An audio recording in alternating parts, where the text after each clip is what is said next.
Jerry Geib. Thank you, Tim. And good morning, everyone. I think it's been great working with NCAT over the past 7-8 years. We've learned a lot. I think we're doing a lot of good work together. And it's nice to follow Adriana with my presentation because I can get a little deeper into some of the Minnesota ride data that I'd like to share.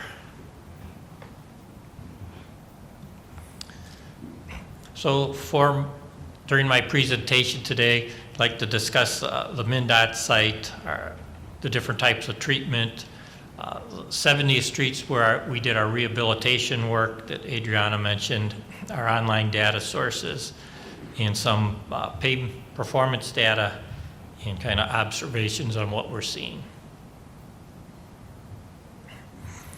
So our Minnesota sections, MnROAD's about 45 minutes from the Office of Materials and Road Research where I work, and the site at Pease, Minnesota is 45 minutes up to north of MnROAD.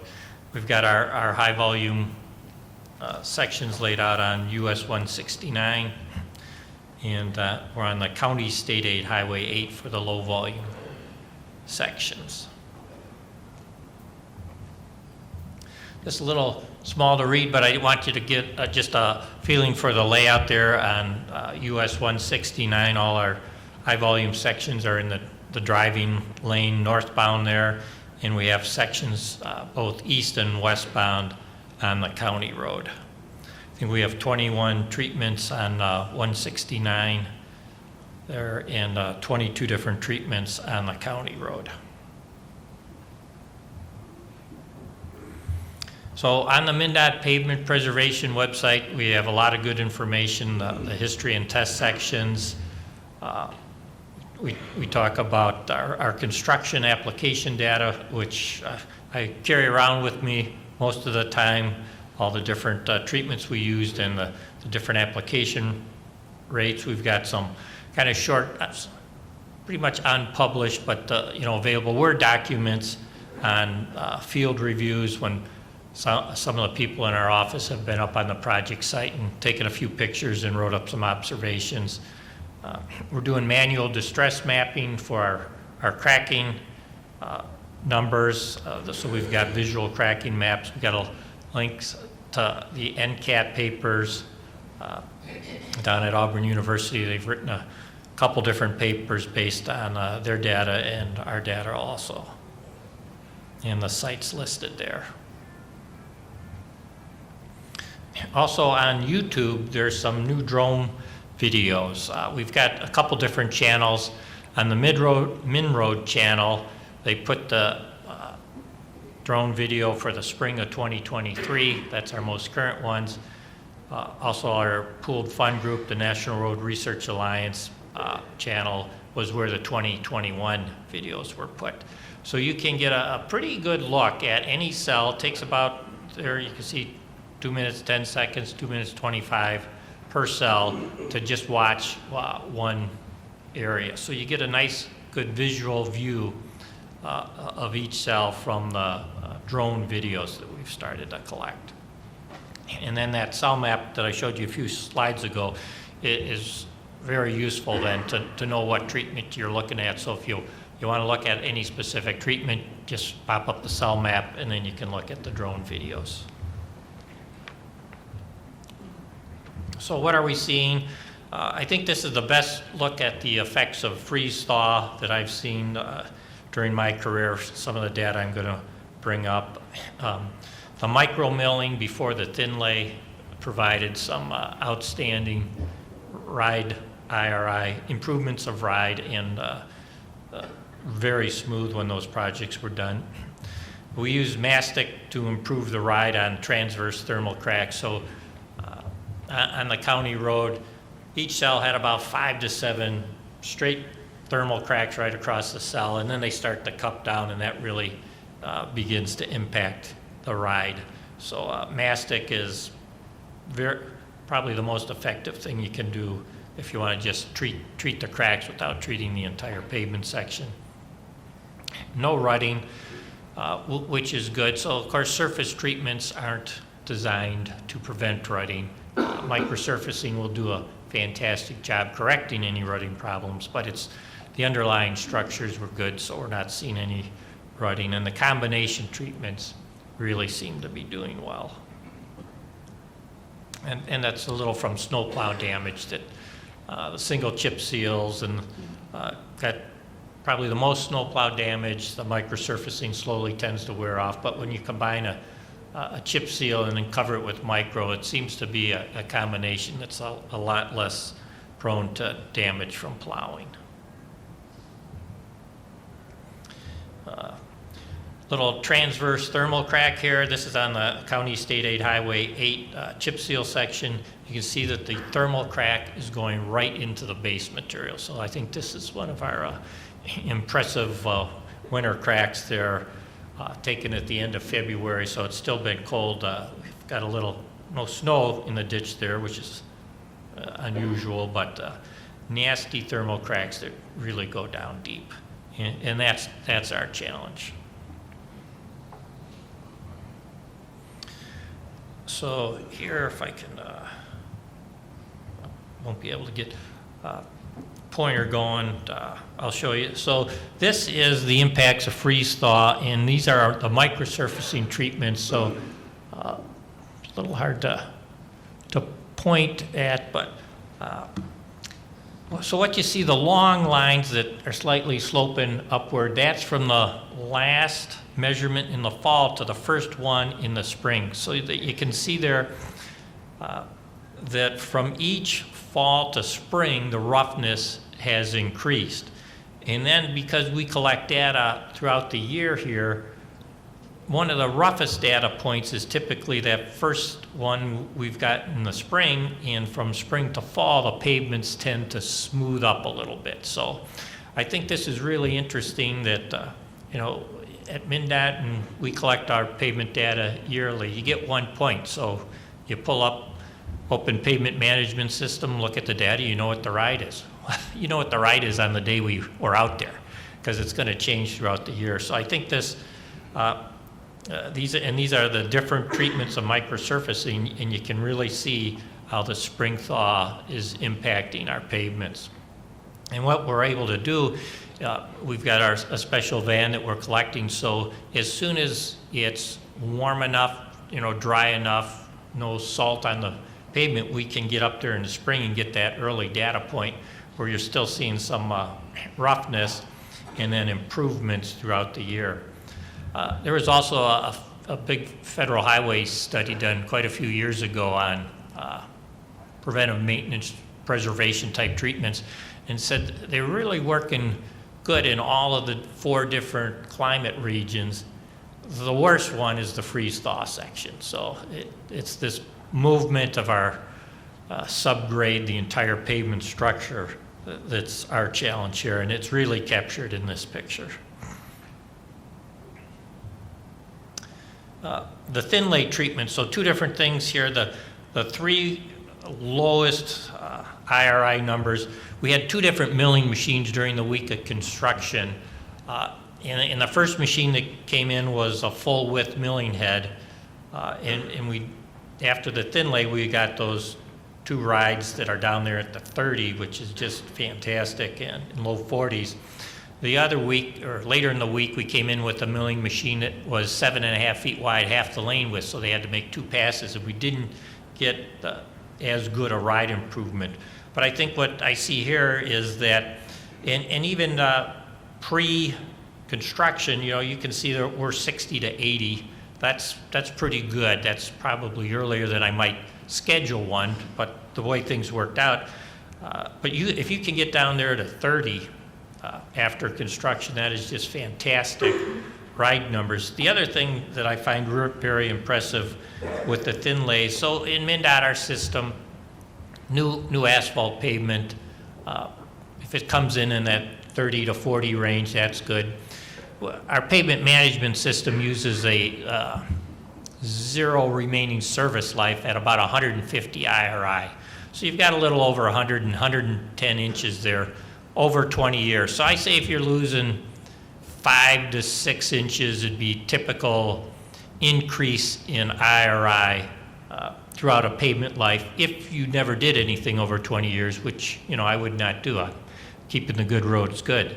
And during this 7 years, we started 2 of those in the low 30s, and we're in the 40s now. So we've got a 10-year increase in IRI over 7 years. So that's just fantastic life extension.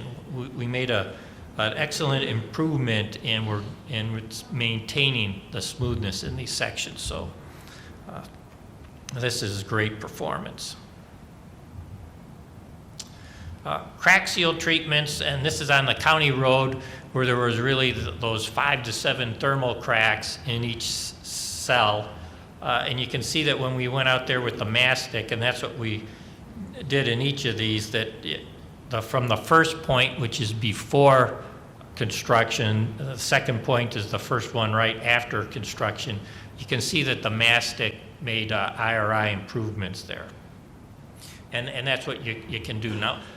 Mastic's probably the best material, I think, that's out there for improving our bad transverse thermal cracks. It's labor intensive, and you really need a good team to get that smoothness. It's hard and tough work pushing that heavy iron with that hot mastic material in there. But it's a great product to seal those cracks and smooth them out when if that's the treatment that you're looking for. And we also, the county retreated those cracks this past year. I think I have some information on that. This isn't as much to read, called the Sea of Green. This is rutting. There is no rutting out there. So in Adriana's presentation, she mentioned that rutting under 5 millimeters is good. Everything out there is good. We're all under 5 millimeters.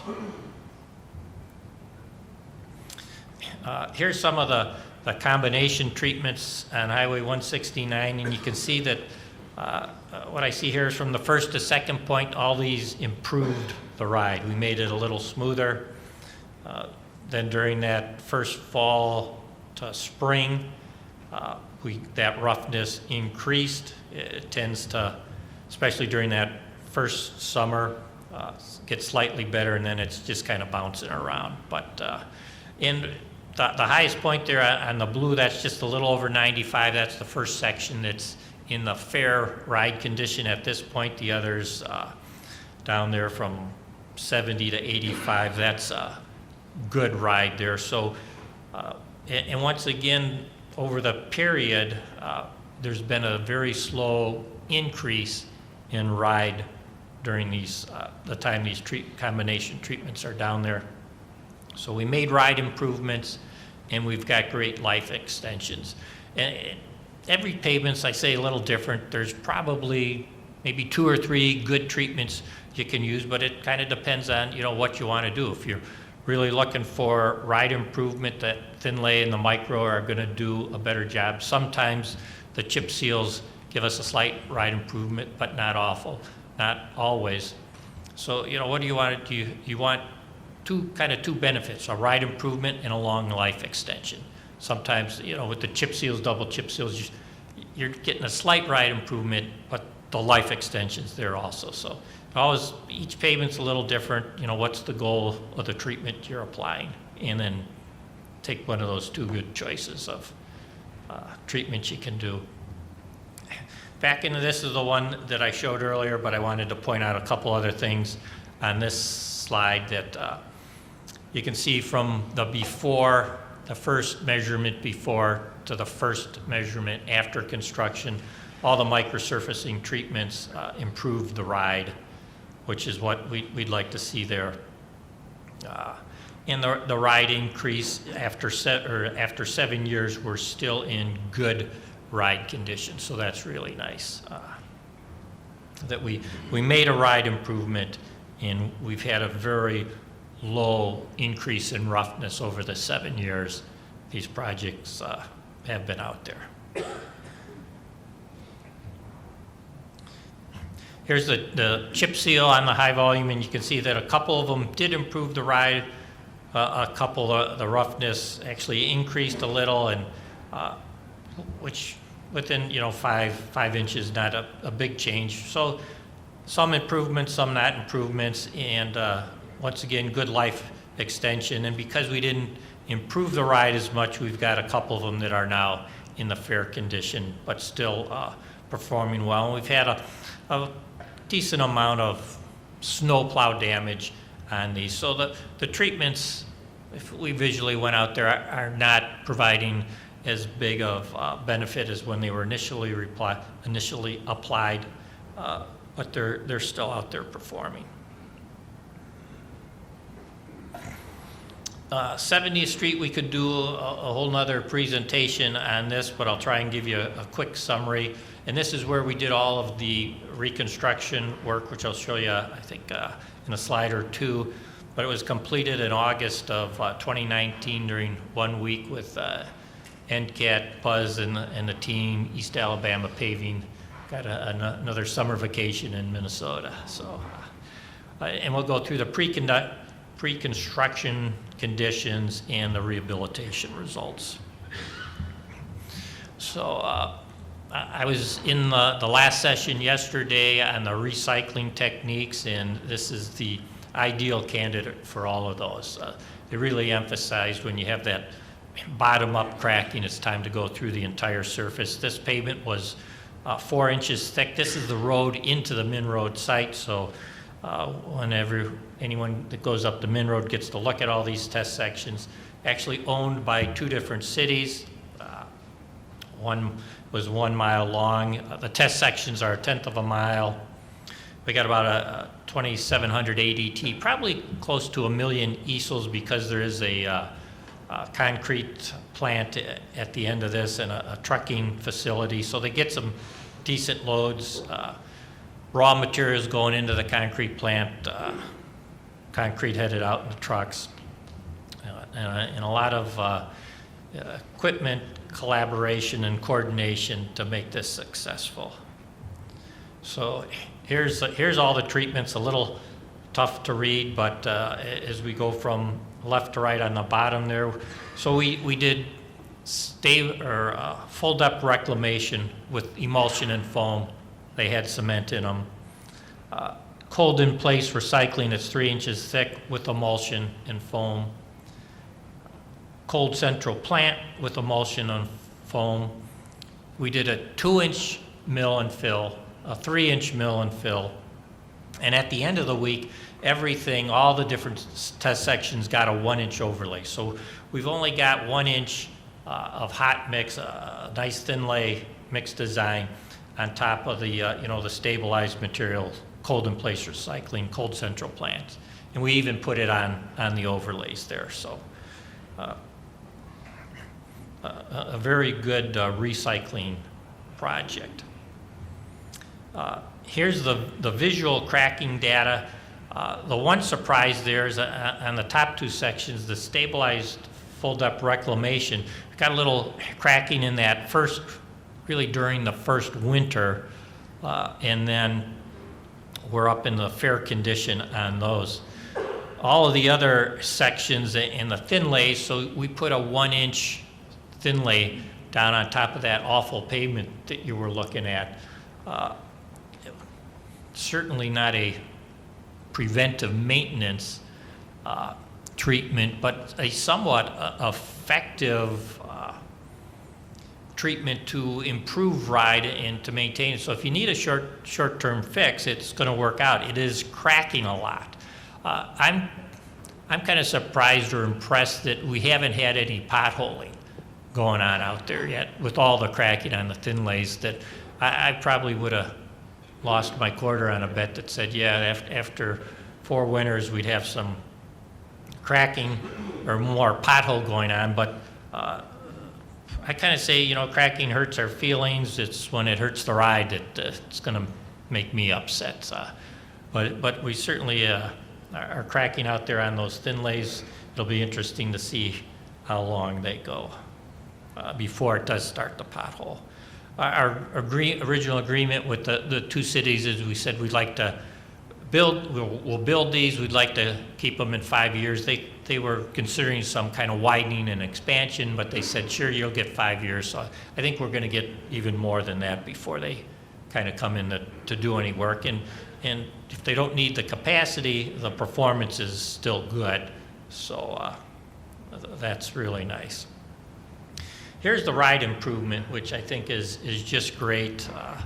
If you look at IRI, so in Minnesota, 150 is our zero remaining service life.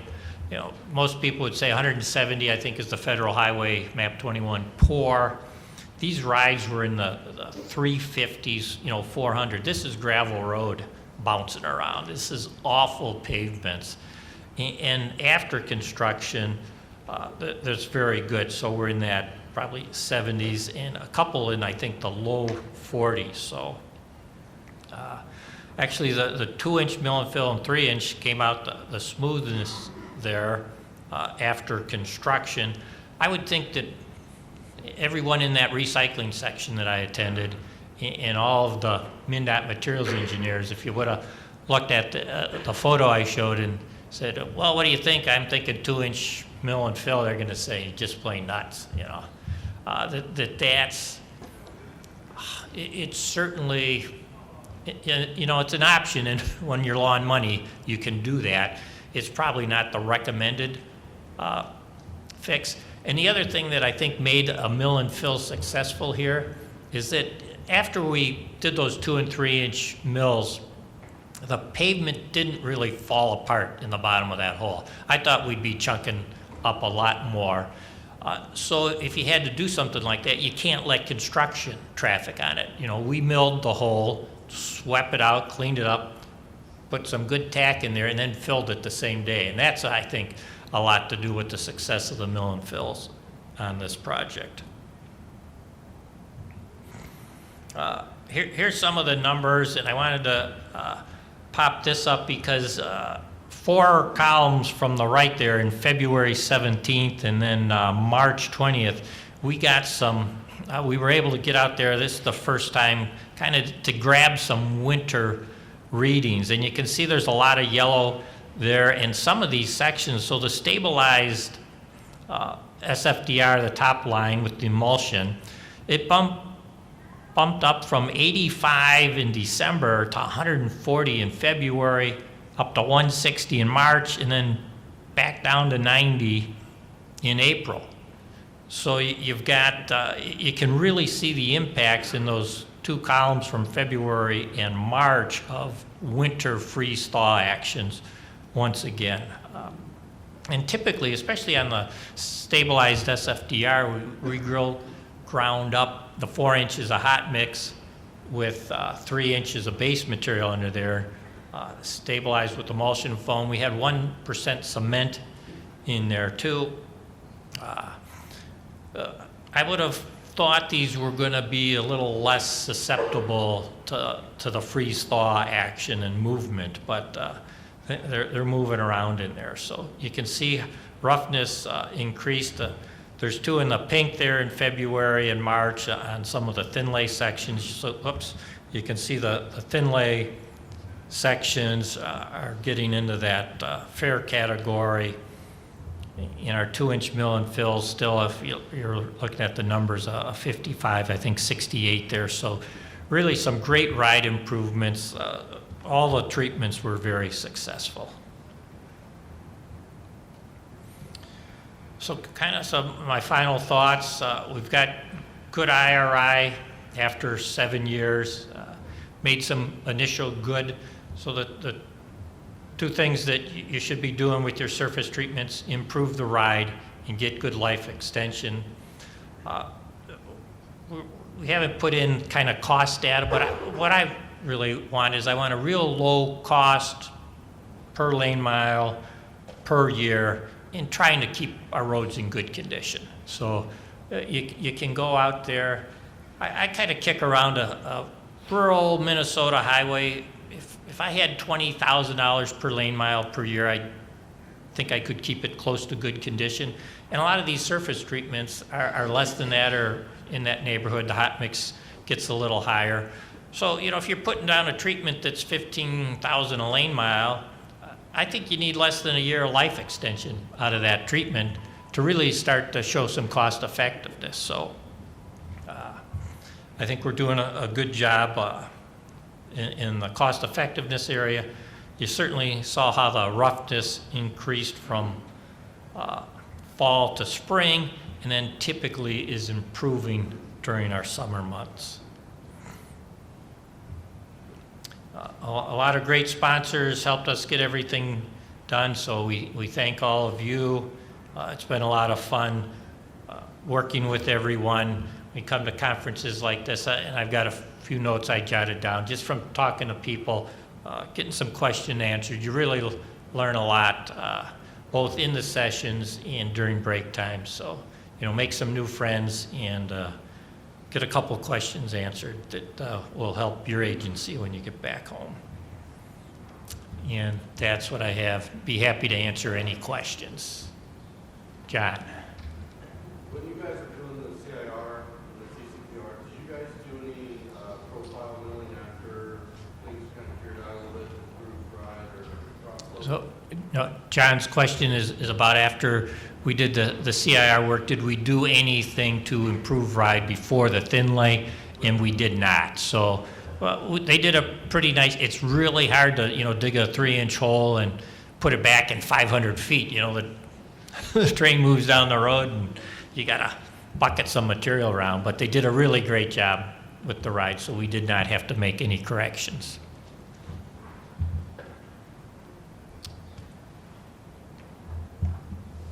Yes, Phil. I'm just curious about, you mentioned that you use mastic for transverse tracking and kind of helping the ride with that. I'm curious about the placement method that you used. Did you use like a single layer or single lift, or did you do more of a kind of a two-lift method? So the question is about the installing of the mastic material. And I believe most of it was done in a single lift application. So double, I would say double is actually coming back at a kind of second time. When we redid the mastic last fall, and that was the county forces on the county road. So when they started, I think they started with the 12-inch wide shoe, and they were pushing it back. So they push. You dump a pile, you move it toward the center line, you turn around, they move it toward the edge line, they turn around and go back. So they're only at that location for that one time. So if you want to call that a single with a lot of pushing around. Later on, they even switched to a wider shoe to fill some of those final cracks and did some more on some of the installation. So 2 different widths of that big angle iron you got to push around. Yes. Most expensive treatment? The most expensive, in the thin lays, we put down the ultra-thin bonded wearing course. So I think within Minnesota, I think I brought some of the data. An ultra-thin bonded wearing course in cost per square yard for just the treatment is probably has the highest initial cost. Because we get the longest performance, and we've got some other data that within MnDOT we're looking at, the ultra-thin bonded wearing course or the thin lays are very cost effective. The cost effectiveness, depending on when you determine the end of life, if you want them in good condition or other things, comes out fairly close for different treatments. You know, microsurfacing will save you a lot of money, so you can do more lane miles. There's a big advantage there, but it won't last as long as, you know, the ultra-thin bonded wearing course.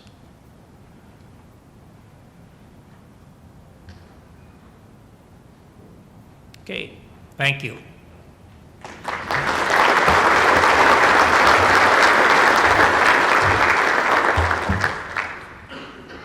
You know, I mentioned the sponsor meetings earlier and how important they are, but failed to tell you that there is one in Minnesota on October 17th and 18th. So there's still plenty of time to get signed up. I'm sure Ben and Jerry and Paul and everybody would love to have you up there. Another thing that I took away from Jerry's presentation, he said how much he enjoyed working together with everybody that was involved. And I can tell you that placing 145 different test sections in all these different locations was an absolute logistical nightmare. And it took a lot of coordination. And I can say without reserve that working with Dr. Buzz and his team at NCAT and Jerry and Ben and MnROAD with their team and industry combined and the sponsors that were funding the study, everybody pitched in and made it a doable project. You know, it was, we started with just-in-time training. We picked specifications from recommended performance guidelines at ISSA. We had our construction best practices information, material selection. You know, we used the same crews, the same equipment to install these treatments at both locations, but we obviously used different materials at each location that were appropriate to the area. So, you know, I can't say how fun it was working with these people and a sense of accomplishment in getting all these test sections done. I mean, Lee Road was a 100-foot test section. You'd spend half a day preparing to apply a treatment, and it was over in, 1 minute. So the preparation and for the study itself started years before the actual rubber hit the ground. So, it was an enormous feat. It's providing very valuable data, and it can be a template for success. If we look at all of the things that we can take away from this, not only with just the data collection and its performance, but with the construction best practices, material selections, mixed designs, and things of that nature. Everybody put their best foot forward on this thing, and that's why we're here today, touting the successes of this. So thank you to MnROAD and NCAT and everybody that was involved.